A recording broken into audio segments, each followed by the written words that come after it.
O nahanap po tayo kuha mga ka-idol, no, mga guys, oh.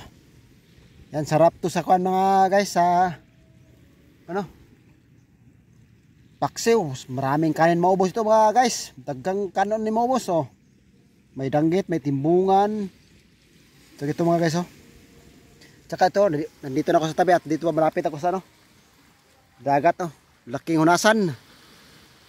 Yun guys, oh, malaking hunasan mga guys. Yan ang linaw ng dagat mga guys. Ito mga guys, oh. Yan mga guys, oh, tingnan nyo, nakita nyo mga guys. So wag nyo kalimutan guys nga mag-subscribe sa aking YouTube channel, Butan Fishing Speaks Vlog. Ito mga guys, yung isda. Ito yung huli ko. Kita nyo mga guys, oh. Sarap to sa paksiw. Maraming kanin maubos ito. Tapos lagyan natin ng kunting mantika or dibol. Yan mga guys, oh. So maraming salamat sa inyong walang sawang pagpanood. This is Butan's Fishing Mix Vlog. So wag niyong kalimutan mag-share and like. Bye bye. Thanks for watching.